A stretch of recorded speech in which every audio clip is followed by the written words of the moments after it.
देखेंगे सुबह के हवाई जहाज की यात्रा किराया है 2700 रुपए मात्र, सिर्फ 2700 रुपए। दिल्ली से जबलपुर की दूरी भी करीब करीब उतनी है जितनी वाराणसी की है। मैंने इन दो शहरों को इसीलिए लिया 800 किलोमीटर की। वहां आते हैं ATR 78 सीटर हवाई जहाज, जिसका किराया है 4700 रुपए। एक हफ्ते बाद इन झुंझुनों से वो आपको मूर्ख बनाने की इस कोशिश में करेंगे। जबलपुर में मैंने 5 साल दिए हैं, वहां पे हवाई यात्राएं बंद होते रही हैं। बीच में एयर इंडिया ने भी बंद किया, उस समय किंगफिशर भी चलता था, उसने भी बंद किया। 78 सीटर का प्लेन कब कैंसिल हो जाए। और मैं बिलासपुर की एक बात बता दूं, हम लोग एक एक पैसे का हिसाब करते हैं। अगर यहां से दिल्ली की यात्रा 4800 रुपए में होगी और रायपुर से 2800 रुपए में होगी एक हफ्ते बाद, तो मेरे बिलासपुर के भाई लोग यहाँ से जनरल का टिकट लेंगे, रायपुर जाएंगे और स्टेशन के लिए 200 रुपए दे के चले जाएंगे और 1500 रुपए बचाएंगे। तो ATR में हमको समझौता नहीं करना है। अभी की पट्टी 30 फीट चौड़ी है और 1500 मीटर है, बहुत मुश्किल से। और दूसरी बात, DGCA ने, जो कि हवाई जहाज का लाइसेंस देती है, 600 हवाई जहाज आज की तिथि में भारतवर्ष में अप्रूव्ड है उड़ने के लिए, जिसमें से सिर्फ 60 हवाई जहाज ATR है। उससे थोड़े करीब 30 के आसपास 10 ही है जो 20 सीटर है, और बाकी सारे जो है वो बोइंग विमान है जो हमने रायपुर में देखे हैं, बड़े सीटर करीब 180 सीटर।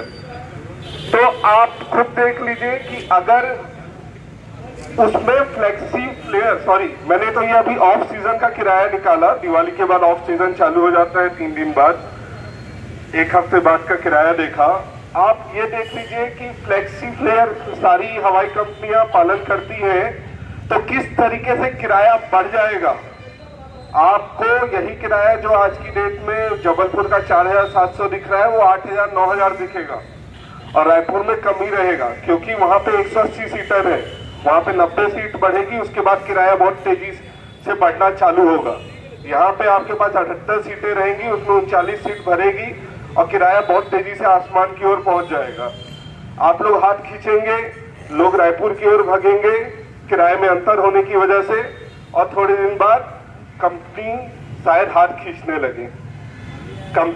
किसी भी कंपनी के लिए आज की डेट में बड़े जहाज उड़ाना ज्यादा फायदे का सौदा है।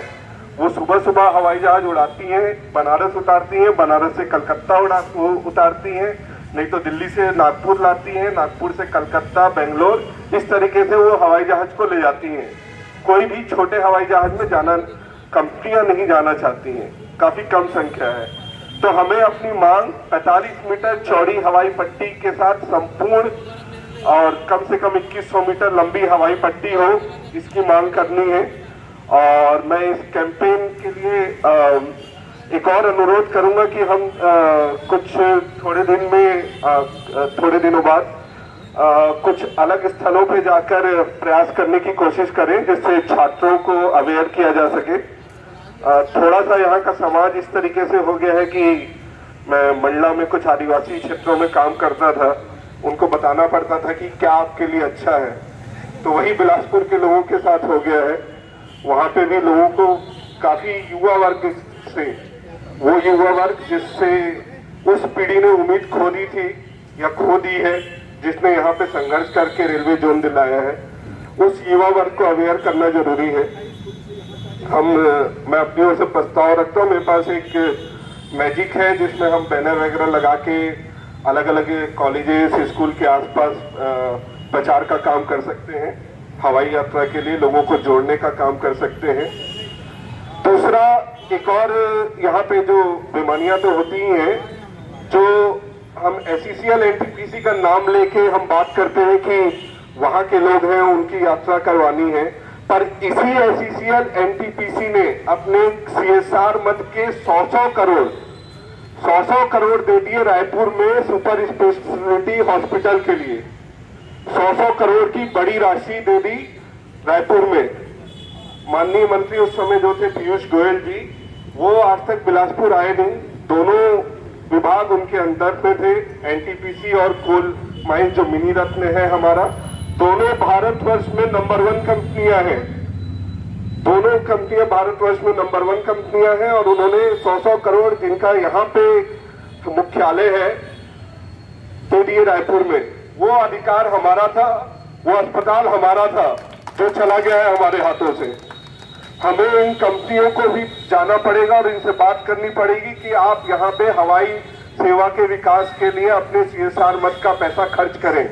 और ये पहला क्षेत्र नहीं होगा, ऐसे नासिक हवाई जो हवाई अड्डा है उसका विकास कंपनियों के द्वारा ही किया गया है। नागपुर में भी एक अलग मॉडल है जिसके द्वारा हवाई क्षेत्र का विकास और कार्गो क्षेत्र का विकास किया जा रहा है। हमें इन कंपनियों को छोड़ना नहीं है, इनसे अपने अधिकार लेने हैं। बहुत बहुत धन्यवाद। मैं